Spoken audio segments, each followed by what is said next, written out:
Tired of big tech clashing with your Catholic values?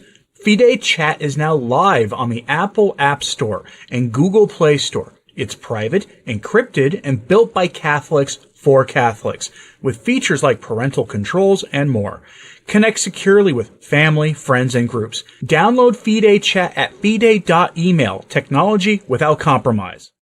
Just as the news was going to seemingly continue getting darker and darker without any respite, without any kind of break for our mental and spiritual health, we suddenly get news that there's an unpublished letter of Pope Benedict XVI that is timed perfectly for this. And we'll go into that before we go into some typically not so good news. So once the letter's done, if you don't want to hear something negative, that'll be your cue to go watch something else. But we're going to go into the news today after this letter. And it is published actually by the Catholic Herald, so a very mainstream Catholic news outlet. And it's funny to be, in a way, it's a little odd to be reading a letter from him today because we had just gone over the news about the promotion of some rather unsavory figures that had started under John Paul II and Benedict XVI. And yet here we are now talking about some of the words of wisdom that Benedict XVI has to offer people. Welcome to the diabolic disorientation in the church, I suppose. But the letter was published by the Catholic Herald under the headline, "In full, unpublished letter reveals Benedict XVI's final reflections on prayer and the future of faith." And it's the future of faith that I find most interesting given the crisis in the church, but also his reflections on prayer may be of some assistance to you in Lent, because we've just passed the second Sunday in Lent. So we have quite a ways to go on our Lenten journey. We'll go right to the letter. We'll skip Mr. Aniwa Limbu's analysis of it, because I think Benedict XVI's letters here can actually be fairly efficacious for us without needing the assistance. Introduction, Thoughts on Christian Prayer by Benedict XVI. In general terms, prayer is the fundamental religious act. It is in some way the attempt to enter concretely into contact with God. The peculiarity of Christian prayer lies in the fact that one prays together with Jesus Christ, and at the same time prays to him. Jesus is at once man and God, and can thus be the bridge, the pontifex, which makes it possible to overcome the infinite abyss between God and man. In this sense, Christ is also, generally speaking, the ontological possibility of prayer. For this reason, he is also the practical guide to prayer. That is why his disciples who had seen him pray addressed this request to him. "Lord, teach us to pray." See Luke chapter 11, verse 1. They recalled that John the Baptist had taught his disciples to pray, knowing well that he is infinitely closer to God than even the greatest religious figure, John the Baptist. Thus emerged the two fundamental characteristics of prayer, that relative to being and that relative to awareness. They are intertwined with one another. The profound bond with God, in general terms, consists in abiding with him. In Jesus' school of prayer, our knowledge of him grows, as does our closeness to him. In this regard, we must also keep in mind Jesus' criticism of mistaken or insufficient ways of praying. The juxtaposition with the cross, evident throughout his proclamation and even in the prophetic words that had marked the tenor of prophecy up to Jesus. To obey is better than sacrifice. To heed is better than the fat of rams. See 1 Samuel chapter 15, verse 22, is already clear. Moreover, Christian prayer, insofar as it is prayer together with Jesus Christ, is always anchored in the Eucharist, leads to it, and takes place within it. The Eucharist is prayer fulfilled with one's whole being. It is the critical synthesis of the following and true worship. In it, Jesus has said his definitive no to mere words and his no to animal sacrifices, and he has placed in their stead the great yes of his life and death. Thus, the Eucharist represents the definitive critique of following, and at the same time, the following in the broadest sense of the term. Now, as an aside, I can't use that word that starts with C on YouTube. Found that out the very hard way. So please forgive me on that.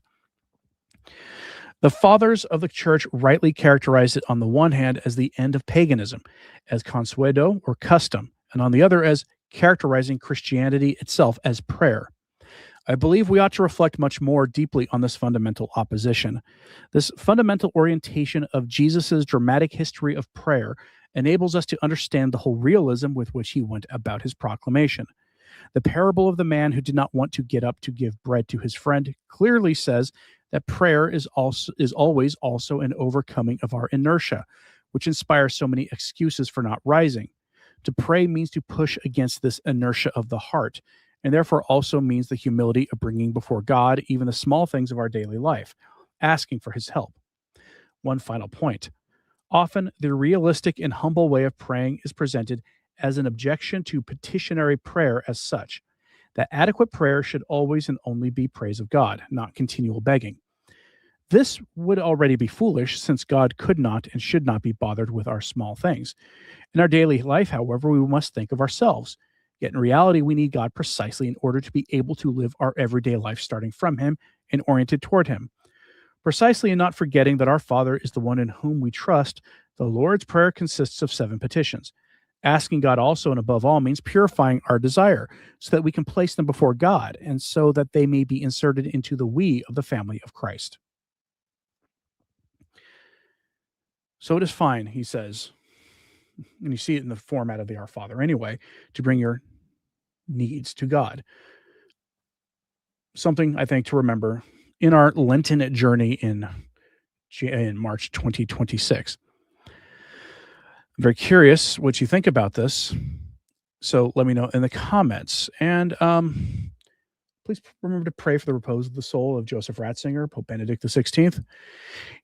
And I just want to say as an aside, by the way, that I'm aware of the sort of internet issues I've had the last few live streams. I talked to my internet service provider yesterday. They have somebody coming by tomorrow afternoon to take care of the problem. That was as soon as they could do it. So I've tried a few things that to be sort of stopgap fixes between now and then. We shall see. And now we go on to an unfortunate news story. We have yet another promotion, this one temporary, by Pope Leo XIV. And it seems increasingly that these are all kind of mask-off promotions. He has a track record of promoting some very pro-James Martin-esque bishops to various places. Increasingly so. And the ones who you may not be able to tell their leanings on that topic, whether they are sympathetic to James Martin's cause, or shall we say fellow travelers and interested in synodal encounters, if you catch my meaning, we don't know in some cases. But the ones we don't know, they turn into being full-throated political activists for typically immigration, sometimes for creation, care for our common home, if you will. So we get another one of these. This is a temporary appointment, but Novus Ordo Watch is reports on this initially from Solare Non Possum. So we'll go start there. Solare Non Possum is a European, Italian specifically, outlet very much like the National Catholic Reporter or America Magazine. They're not exactly friendly to traditionalists. Here's their initial story. The Holy Father has accepted the resignation of Bishop Vartan Valder Hosian from the office of Apostolic Administrator, sedevicante ad nutum sanctae sedis, of the Armenian Eparchy of St. Gregory of Narek in Buenos Aires. So this is the Armenian Eastern Rite or Armenian Patriarch's office in Buenos Aires. And has appointed as Apostolic Administrator, sedevacant. Apostolic Administrator means while the see is formally vacant, this is the person who will be governing things for Rome. Of the same jurisdiction, Archbishop Jorge Garcia Cuerva, Metropolitan Archbishop of Buenos Aires and ordinary for Eastern Faithful resident in Argentina, who lack a hierarchy of their own sui juris church. So what does it all mean? Well, I'll bring this back up. I shouldn't have closed it yet. I'll bring this back up so you can see. We go back now to Novus Ordo Watch because this is so incredible. Garcia Cuerva was one of Bergoglio's favorites. In 2012, he baptized the children of a James Martin-type couple who became a huge tabloid scandal. In 2017, Bergoglio made him bishop. In 2023, he sent him to Buenos Aires. I'm going to give you a little bit of background here before we go to the full story. So the summary can go something like this. You go back in August of 2012, then Father Jorge Ignacio Garcia Cuerva officiated the baptism of two adopted children. They were born via surrogacy in the U.S. They were adopted by an Argentine, we'll call it an Argentine Mrs. Doubtfire, if you catch my meaning, named Roberto Carlos Trinidad, who then started calling themselves Florencia. And that person's partner, Pablo Goyechea. They were a James Martin type pairing. The ceremony occurred at the Basilica of the Most Holy Sacrament in Buenos Aires, a prominent church known for perpetual adoration. So in this basilica, perpetual adoration was happening because the word perpetual means never ending. There's always somebody with our Lord in the Blessed Sacrament in the Adoration Chapel, while a parody of Holy Matrimony was taking place. Well, in this case, it was not a parody of Holy Matrimony. This was a baptism of two young ones who had been adopted by a couple that the church would never have allowed to have been adopted or baptized under the circumstance. And there are reasons for that. You do not baptize people if the church has always said you do not baptize young ones if they are not going to be raised in the faith. And this couple is incapable of raising them in the faith. Critics, particularly generally from our side of things, argued that the high-profile, very public event, this was publicized, secular media was covering it, the godparents were celebrities, there was even communion given to the couple in question, amounted, as you'll see in this reporting here in a moment, to an endorsement by the church of the James Martin sin, the ideology of the confusion of the flesh, the adoption by kids of people who should never adopt them, general irregular unions and the acceptance by the society of them. It was all seen as a church endorsement of this. It took place during Pope Francis's tenure as Archbishop of Buenos Aires, in a basilica in Buenos Aires, and he did not publicly condemn it. And then the story went away until 2017, because Pope Francis then appointed Garcia Cuerva as the auxiliary bishop of Lomas de Zamora, and again in 2023 when he named him Archbishop of Buenos Aires. So that's what happened. And now Leo is relying on this person again to preside over the sacraments to the Eastern rites. Temporarily. This is pretty amazing. So we go here to Tradition in Action. Church Revolution in Pictures. This is posted back when this happened. There's the Mrs. Doubtfire type right there. You can't see their the person they are engaged in sin with, but there's one of the young ones that they paid good money for. The Elegant Basilica of the Most Holy Sacrament, where perpetual adoration takes place, is one of the preferred churches in Buenos Aires, Argentina, for marriages and ceremonies of high society. On August 25th, 2012, the church was the stage for a sequence of scandals. A James Martin type named Roberto Carlos Trinidad submitted himself to procedures to change their, we'll say, outward appearance, and took on the name Florencia.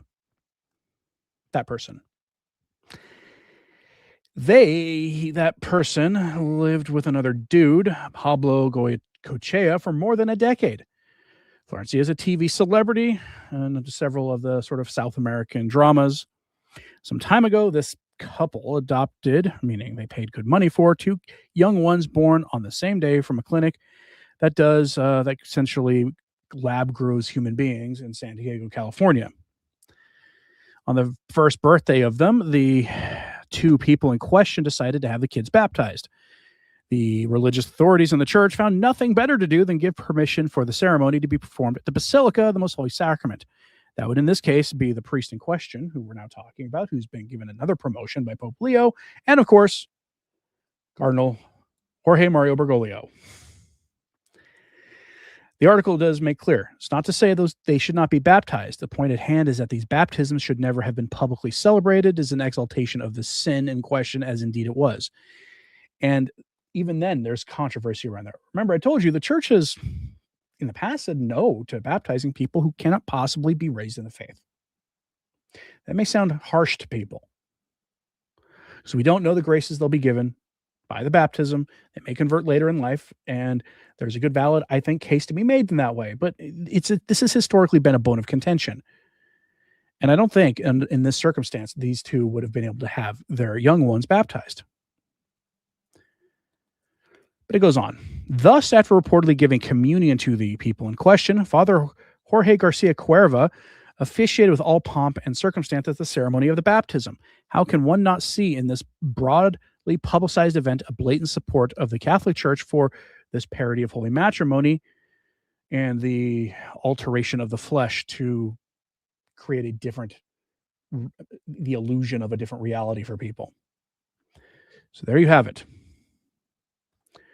Thus saith Pope Leo, as he decides he is going to endorse all of this with a promotion for the priest. Nova Sort of Watch reported on this. They cite here just the initial promotion that the bishop received when he became a bishop by Pope Francis. They say one latest example is Father Jorge Ignacio Garcia Cuerva, who Francis just appointed back in 2017 auxiliary bishop of Lomas de Zamora, Argentina, and then he eventually became in 2023 the Archbishop of Argentina. This is from the Vatican Bulletin, November 20th, 2017.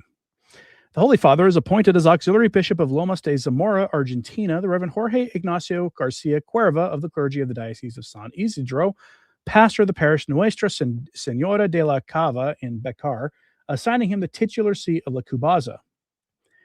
He gives you some of his history here. He got educated at the Catholic University of Argentina and the Catholic University of Salta, places he served, etc., etc. And then it goes into some of his controversy here from the article I just went over with you. And then here's some pictures from secular media. Look at this. Yeah. All this took place in Buenos Aires, Argentina, which means it happened right under the nose of a certain Cardinal Jorge Mario Bergoglio, who now goes by the fancy stage name Pope Francis. Yes, that's just as a reminder. Nova Sort of Watch is a sedevacantist outlet. No, I'm not a sedevacantist, but yes, I use them as a news source because they do good work. There you have it. This is a scandal that was largely forgotten, probably by 2023 when that bishop received his promotion to the see of Buenos Aires. Suddenly brought back to light because, as Pope Leo told us on May 8th, 2025, from the Loggia, on the day he was made Pope, in his first address to the Catholic world as Pope Leo, he is continuing the reform work of Pope Francis. We all kind of wondered what that meant. Many of us tried to give him the benefit of the doubt just by interpreting that to mean, the Vatican Bank and getting rid of some of the bad elements that are in the Roman Curia, yada, yada, yada, the tap dance at the time. Well, now we know what that reform looks like. There's an awful sort of appearance of Skittles types with all of this. Taste the rainbow, as they say, as the old slogan for that candy went. Consistently with his bishop's appointments. They're either that or obsessed with immigration. Amazing stuff. I cannot fathom how this is still fooling some people, but it is. Rich says, maybe they will raise them according to the synodolatry church. Well, quite possibly. The new synodal church wants to accompany people without calling them to repentance. Phillips says in the live chat, some priests do or will not baptize a child if one parent is not practicing, and this is promoted. Yeah. Some priests are very hard line about this. If a married couple, only one person is practicing the faith, they might some priests won't baptize them if only one person in the marriage is practicing the faith. It would be good to get some clarity on that discipline, on how the baptism is governed from the church in a very clear document. It would be nice. Again, this, I think, is much more pressing than the immigration debate in the church. I'm very curious what you think about this. So let me know in the comments, please. Like and subscribe if you haven't. It does help. Sharing this on social media helps too. Please pray for everybody we spoke about in a negative way today, especially that couple. Okay, please pray for the grace of repentance, the illumination of conscience, as it were. Don't get whipped up about this. Just pray for people. It's Lent. We're called to do acts of charity. And one of the greatest acts of charity you can do is to pray for somebody that you viscerally do not want to pray for. So pray for them. If your reaction to some of these stories is that you can't imagine praying for them, that's a time for you to pray for them. It's one of the greatest it's one of the greatest spiritual works of mercy you will ever do. We are called at this time to do acts of charity. And please pray for the church. I'm Anthony Stine. Ave Maria.